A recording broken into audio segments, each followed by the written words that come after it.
옆에 분들과 함께 인사하겠습니다. 반갑습니다. 예수의 이름으로 행복하세요. 예수 안에서 행복한 삶이 되시기 바랍니다. 이름을 보면 외국 사람들 이름 중에 데이빗이라는 이름이 있습니다. 다윗을 뜻하는데요. 또 피터라고도 합니다. 베드로의 이름을 피터라고 하죠. 바울은 폴이라고도 합니다. 요한은 존이라고 부릅니다. 많은 사람들이 성경의 인물들의 이름을 따서 그렇게 이름을 부르죠. 야고보는 제임스라고 합니다. 우리 잘 알죠. 007에서 제임스 본드, 또 제임스 딘, 그 유명한 배우들이 영화에서의 배우의 이름이 제임스, 야고보라는 뜻입니다. 그런데 사람 이름뿐만 아니라 이 야고보라는 뜻은 도시 이름에도 많이 사용되어지고 있습니다. 칠레의 수도를 산티아고라고 하고, 쿠바에서도 대도시 중에 하나가 산티아고이며, 또 스페인에도 가면 산티아고가 있습니다. 미국도 조금 이름을 바꿔서 산티아고로 하지 않고 샌디에고라고 부릅니다. 그런데 이 도시의 뜻을 보면 산토라는 말과 이아고라는 말이 합쳐져서 산티아고 이렇게 부릅니다. 산토는 성인을 뜻하는 겁니다. 성스러운 거룩한 사람. 그리고 이아고는 야고보를 뜻합니다. 그러니까 도시 이름도 이 야고보를 기억하기 위해서 지어진 도시가 굉장히 많다는 거죠. 구약 성경에도 신약에서는 야고보라고 하지만 구약 성경에서는 히브리식으로는 야곱이라고 합니다. 헬라어로는 그것을 야고보라 부르는 것입니다. 오늘 우리는 야고보가 증언한 야고보의 증언을 함께 나누고자 합니다. 성경의 신약 성경에는 특별히 야고보가 세 사람이 나옵니다. 첫 번째 사람은 12제자 중에 한 명이었던 세베대의 아들, 그를 우리가 대야고보라고 부릅니다. 두 번째 야고보는 그도 12제자 중에 한 사람이었는데 알페오의 아들이라고 하는데 그를 소야고보라고 부릅니다. 그리고 세 번째 나오는 야고보는 예수님의 동생이었던 야고보인데 친동생이었죠. 오늘 우리가 성경에 오늘 본문에 나오는 야고보는 세 번째 인물인 예수님의 친동생 야고보에 대해서 우리가 그가 어떻게 하나님의 말씀을 증거하는지 함께 나누고자 합니다. 최근 육사 지방선거가 있었습니다. 굉장히 진보와 보수의 대립, 요즘은 첨예하게 이 진보와 보수의 대립이 첨예한 것 같습니다. 근데 진짜 중요한 것은 어떤 지도자가 세워지느냐, 정말 이 시대에 어떤 지도자가 세워지느냐, 정말 중요한 일인데, 예루살렘에는 정말 좋은 지도자가 있었습니다. 그는 바로 오늘 성경이 말하는 야고보였습니다. 야고보를 때로 사람들은 그를 낙타 무릎이다 이렇게 이야기도 합니다. 야고보가 죽었는데 그의 무릎을 보니까 그의 무릎이 낙타 무릎처럼 다 으그러져 있었다고 합니다. 그가 얼마나 평소에 기도를 많이 했던지. 사실 예수님의 친동생으로서 예수님을 하나님의 아들로 믿는다는 것은 쉬운 일이 아니었을 겁니다. 그래서 한 번은 형제들이 함께, 어머니와 함께 어떻게 해요? 예수님을 찾아와서 집으로 데려가기 위해서 예수님을 찾아온 적도 있었습니다. 그런데 그 야고보가 이제는 가장 은혜롭고 또 예수 그리스도가 그리스도 되심을 확실하게 믿으며 그 은혜를 증거하는 사람으로 바뀌어 있습니다. 초대교회는 오늘 이 성경 본문에 있는 초대교회 상황에는 굉장히 심각한 문제가 한 가지 있었습니다. 우리가 지난주에도 한 편에 살펴보았는데, 유대인들은 구원이 전적으로 믿음으로만 이루어지지 않고 모세의 율법과 할례를 행해야 한다고 이야기하고, 그리고는 이제 제자들은 구원은 전적으로 예수 그리스도를 믿음으로만 하나님의 은혜 가운데 주시는 것이라고 이야기하고 있습니다. 그래서 굉장히 심각한 문제였습니다. 그래서 이 문제를 푸는데 선교사에 있었던 바울과 바나바가 이야기하고 베드로가 또 증언을 하고, 그런데도 문제가 잘 풀리지 않았습니다. 그런데 이제 야고보가, 당시 최고의 수장이었던 야고보가 이 문제를 이제 어떻게 해결해 가는지, 그가 얼마나 지혜롭게 이 문제를 짚어가는지 우리가 함께 나누며 하나님의 은혜를 나누고자 합니다. 첫째, 야고보는 이 문제를 먼저 바울과 바나바와 바울이 하는 이야기를 들으면서 그들의 이야기를 청종하며 문제를 풀어가고 있습니다. 오늘 성경 12절을 함께 읽어보도록 하겠습니다. 시작. 온 무리가 가만히 있어 바나바와 바울이 하나님께서 자기들로 말미암아 이방인 중에서 행하신 표적과 기사에 관하여 말하는 것을 듣더니, 바울과 바나바가 이렇게 이야기를 시작합니다. 하나님께서 자기들로 말미암아 이방인 중에서 행하신 표적과 기사에 관하여 말하는 것을 듣더니, 이야기를 야고보가 잘 듣고 있었습니다. 그런데 그 얘기의 핵심, 초점을 보니까 바울과 바나바가 한 그 모든 사역에 가장 중요한 것은 하나님께서 하신 일이라는 거였다는 겁니다. 그러니까 자기들이 이방인에게 복음을 전하고 이방인에게 복음을 전했을 때 기적과 표적이 나타나고 이 모든 일은 다 하나님께서 하신 일이었다는 겁니다. 안진뱅이를 일으키고 병자를 고치고 귀신이 쫓겨나고 이방인이 복음을 듣고, 이 모든 일은 하나님께서 하신 일이었다는 겁니다. 사랑하는 성도 여러분, 우리 믿는 성도들의 삶과 우리 근곡교회는 하나님께서 역사하시는 교회와 성도가 되길 주의 이름으로 축복합니다. 오늘 바나바와 바울이 고백하는 것은 하나님께서 하신 일을 오늘 고백하고 선교 보고하고 있는 것입니다. 근데 그 하나님께서 하신 일, 영혼을 구원하고 생명을 구원하고 이방이든 유대인이든 하나님이 원하시는 것은 그들의 영혼을 하나님께서, 하나님만이 모든 열방을, 모든 민족을 구원하길 원하시는데, 두 번째로는 오늘 성경에 이렇게 기록하고 있습니다. 자기들로 말미암아, 바나바와 바울을 통해서 그렇게 하고 있다는 얘기입니다. 그러니까 하나님은 하나님의 일을 하실 때 사람을 택하시고 사람을 통해서 일하시고 그들을 통해서 영광 받으시는, 그러니까 하나님이 그냥 말씀으로 다 하실 수도 있지만 하나님은 하나님의 택한 사람들을 통해서 일하시고 영광 받으시는, 저와 여러분을 통해서 영광 받길 원하고 하나님의 일을 하길 원하시고 하나님의 역사하시기를 원하시는 하나님이라는 것입니다. 할렐루야. 그러니까 우리는 영광의 도구라는 거죠. 사랑하는 성도 여러분, 성경 여러 곳을 찾아보면 하나님은 다 그렇게 사람을 통해서 일하십니다. 그래서 창세기 12장을 보니까 하나님께서 아브라함을 부르셔서 내가 내게 복을 주느니 너는 복의 근원이 될지라. 그래서 이스라엘에게 복을 주는데 누구를 통해서 주신다고요? 아브라함을 통해서. 사랑하는 성도 여러분, 여러분들을 통해서 복을 주시는, 여러분들이 복의 근원인 것을 믿으시기 바랍니다. 우리에게 무슨 복을 주셨어요? 영생의 복을, 우리에게 영원히 사는 복을.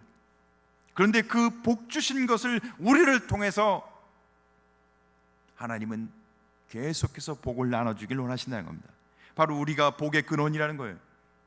또한 홍해 바다를 건너실 때 누구를 쓰시나요? 모세를 사용하십니다. 여리고 성을 무너뜨릴 때는 누구를 사용하세요? 여호수아를 도구로 사용하십니다. 바알 숭배자 800명의 선지자들과 싸울 때는 엘리야를 도구로 사용하십니다. 우리는 도구죠. 그러나 하나님은 영광 받기에 합당하신 분이십니다. 때로는 자기가 했다고 생각하는, 잘못되게 착각하는 사람도 있습니다. 중요한 건 하나님은 우리를 통해서 일하신다는 겁니다. 근데 그 모든 일은 하나님께서, 하나님만이 하시는 일이라는 사실을 기억하시길 주의 이름으로 축복합니다.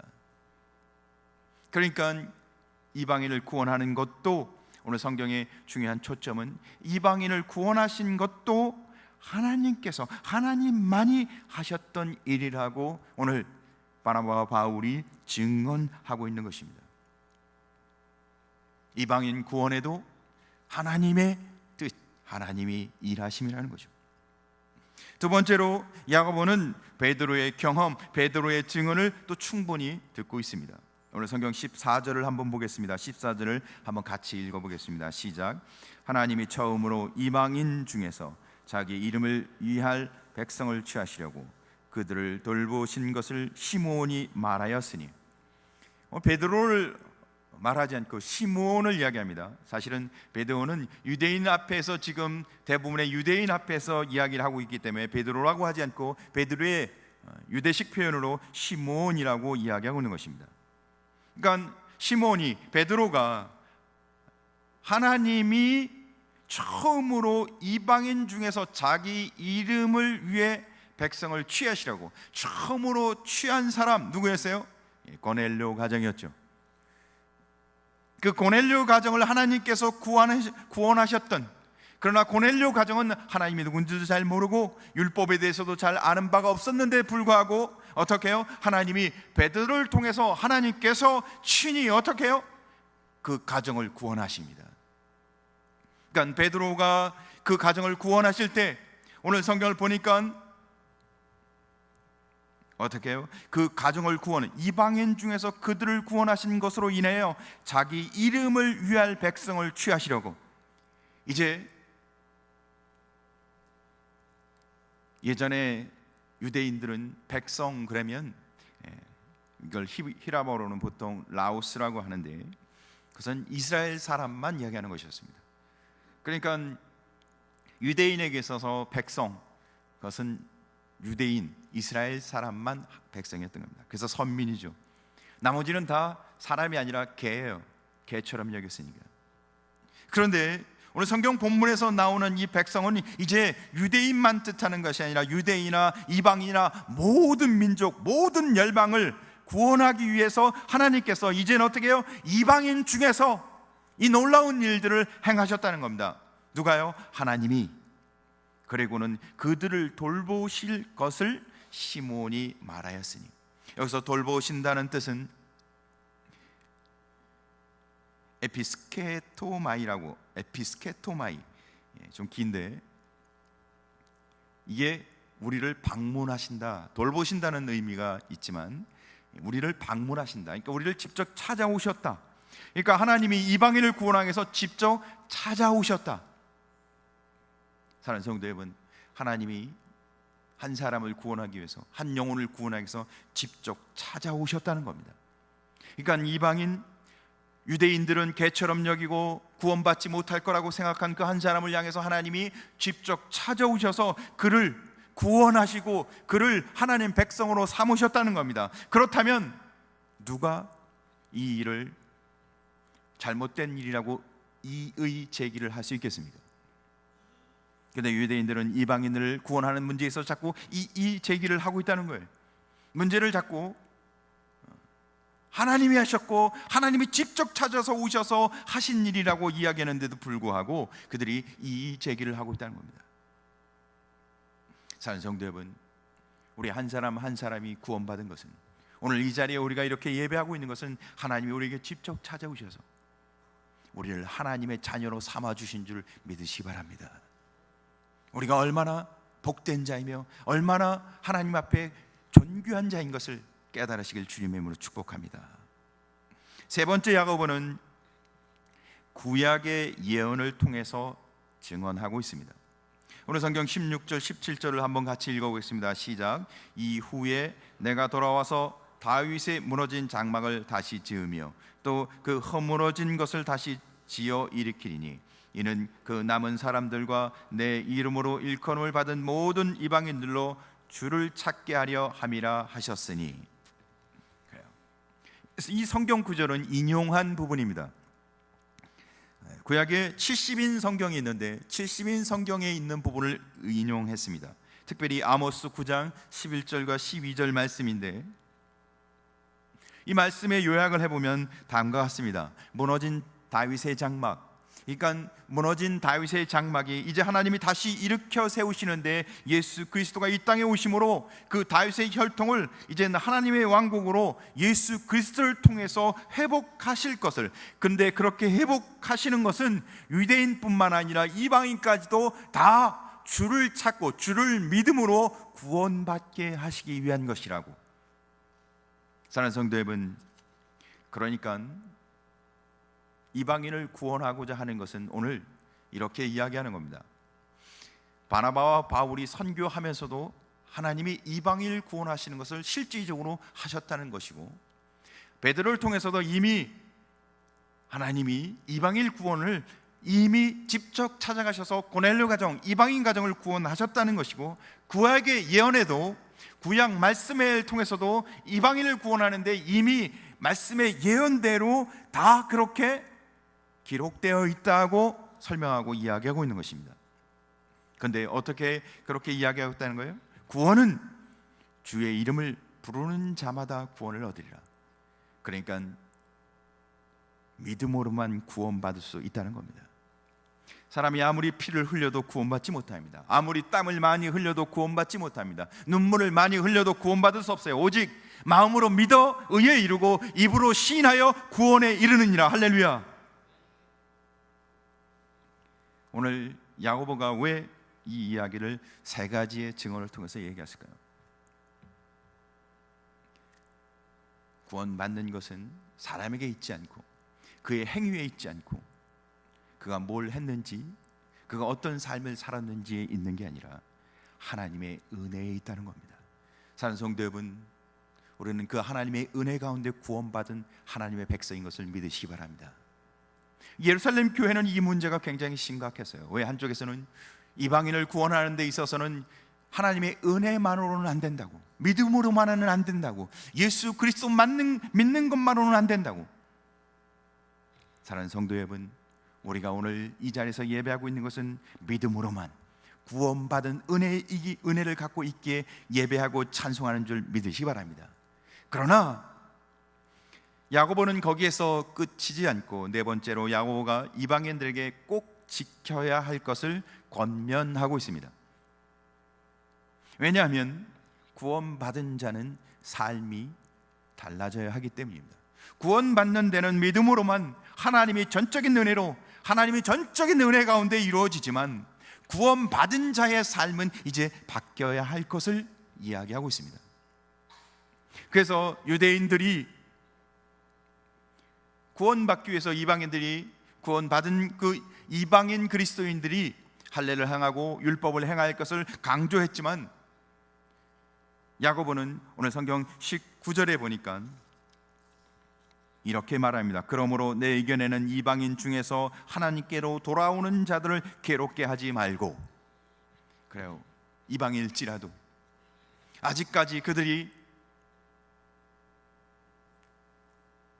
온전한 삶을 살지 않고 과거의 그 육체적인 삶을 이방인처럼 살아가는 모습이 있을지라도 예수를 믿으면 그들이 교회에 오는 것에 대해서, 그들이 예수 믿는 것에 대해서 그들을 절대 괴롭게 하지 말라는 겁니다. 이를테면 술이나 담배 문제가 있을 때 술 먹는 사람이 교회에 오는 것에 대해서 어떠십니까? 어떤 분들은 가끔 술 냄새를 풍기고 오시는 분도 있으세요. 오지 말라고 해야 될까요? 오라고 해야 될까요? 어떤 분들은 그런 냄새를 풍기면서 오니까 굉장히 은혜가 안 되죠. 덕이 안 되고. 그래도 구원에 관련돼서는 그가 어떤 사람이냐가 중요한 게 아니라 예수를 믿느냐 안 믿느냐가 훨씬 더 중요하다는 겁니다. 그것이 오늘 성경이 말하는 가장 중요한 초점입니다. 그러나 야고보가 네 번째로 이야기하는 것은 구원을 받았다면, 이제는 예수를 믿었다면 어떻게 해요? 그의 삶이 바뀌어야 할 것을 권면하고 있습니다. 구원의 문제가 아니라 이제는 예수 믿는 자로 삶을 바뀌어야 할 것을 얘기하는 겁니다. 그래서 20절에 한번 같이 한번 읽어보겠습니다. 시작. 다만 우상의 더러운 것과 음행과 목매에 죽인 것과 피를 멀리하라고 편지하는 것이 옳으니. 그렇게 권면하고 있다는 거죠. 우상에 더러운 것, 당시에는 우상에 바친 음식을 그 음식을 다 먹을 수 없었거든요. 그러니까 거기서도 먹지만 많은 남아있는 그 우상에 바쳐졌던 음식들을 시장에 갖다 팔았습니다. 그러면 시장에서 그 음식을 또 일반 사람들이 사서 그 음식을 먹었어요. 그러니까 우상에 드려졌던 음식들을 이렇게 보통 다 먹을 수 있는 상황이었던 겁니다. 그러나 이제 예수를 믿었다면 더 이상 그 음식을 먹음으로 인해서 어떻게 해요? 믿음이 연약한 초신자들이나 그 우상에 들어진 음식을 먹는 거로 인해 마음에 상처를 입는 사람들 때문에 더 이상 그 음식을 먹지 말라. 무슨 뜻인가요? 덕을 세우는 것에 관한 문제를 이야기하고 있는 겁니다. 구원에 관한 문제가 아니라 교회 안에서 덕을 세우는 것에 관한 문제를 이야기하고 있는 거예요. 그래서 우상에 바쳐진 더러운 음식을 멀리하라. 그렇죠. 음식이 사람을 어떻게 해요? 죽이고 살리지는 못합니다. 구원과 관련 있는 문제가 아닌 거예요. 그러나 교회가 아름답게 세워져 가고 믿음과 신앙으로 교회가 서로 덕을 세우고 또 믿음이 연약한 초신자에게 시험이 들지 않게 하기 위해서는 어떻게 해요? 모든 것이 가하나, 모든 것이 다 유익하나 모든 것을 다 하지 않는다는 것입니다. 사랑하는 성도 여러분, 누군가 시험에 든다면 하지 않는 것이 더 유익한 일이라는 것입니다. 그래요. 그래서 우상에 바쳐진 더러운 음식을 멀리하라. 두 번째로는 음행을 멀리하라고 합니다. 당시의 학자들은 이 음행에 관련해서는 여러 가지로 이야기합니다. 우상을 숭배한 것도 영적 간음이었기 때문에 음행이라고 했고, 또한 그 당시에는 근친 결혼이 많이 있었습니다. 또 축첩 결혼을 여러 명하고 하는, 또 이교도와의 결혼. 요즘은 우리가 근친 결혼이나 축첩, 이중 결혼을 한다는 이런 문제들은 거의 없을 것 같아요. 그러나 이교도 믿지 않는 사람과의 결혼, 우리는 어떻게 생각하십니까? 우리가 이 영적인 음행이나 아니면 육체적으로 하는 음행에 대해서 우리는 다 멀리해야 할 것입니다. 그러나 그것이 구원과 관련 있는 문제라고 말하는 게 아닙니다. 우리가 믿는 성도라면 이제 우리가 예수 그리스도를 구주로 믿고 하나님의 백성이 됐다면 우리의 삶 가운데 이제는 어떻게 해요? 그렇게 음행을 하는 것 같은 그런 모습이 비춰진다면 덕이 되지 않잖아요. 다른 사람에게 어떻게 해요? 교회 안에서 유익이 없잖아요. 그러니까 어떻게 하는 거예요? 멀리하라. 그렇게 권면하고 있는 겁니다. 사랑하는 성도 여러분, 우리가 믿음 안에서 이제는 서로에게 유익이 되고 서로에게 덕이 되는 삶을 살기 위해서 이제는 영적 음행이나 아니면 육체적 음행이나 우리가 이제는 그런 것들을 멀리해서 하나님의 은혜 가운데 거룩하고 깨끗한 성도로 승리하는 은혜가 있길 주님의 이름으로 간절히 소원합니다. 세 번째로는 목매어 죽이는 것과 피를 멀리하라고 이야기합니다. 당시엔 동물을 잡을 때 목을 매서 잡았습니다. 그러니까 목을 매서 잡다 보니까 피가 있는 채로 그대로 그 육식을 하게 되는 겁니다. 목을 매서 잡았으니까 피가 그 고기에 남아 있었던 거예요. 그런데 구약에는 피채 먹지 말라고 했거든요. 그런데 유대인은 철저하게 이것을 지켰습니다. 유대인들은 피채 먹지 않았어요. 그런데 이방인들은 예수를 믿은 이후에도 계속해서 피채 고기를 먹었던 거예요. 그 유대인에게는 이게 굉장히 시험거리였습니다. 자기들은 철저하게 지키는데, 사랑하는 성도 여러분, 피채 먹는 게 구원과 관련된 건 아닙니다. 그러나 피채 먹으면 여러 가지로 몸에 좋지 않다고 합니다. 그러나 야고보는 믿음의 본질에 있어서는 믿음의 본질에 있어서는 구원에 있어서는 피채 먹는 문제가 심각한 문제가 아닐 수도 있지만, 우리가 세상에서 구별된 성도의 삶을 살아가며 또 교회 안에선 서로에게 유익을 주기 위해서는 그 당시에 목매어서 동물을 죽이는 것이나 피채 고기를 먹는 일에 대해서 멀리하라고 권면하고 있습니다.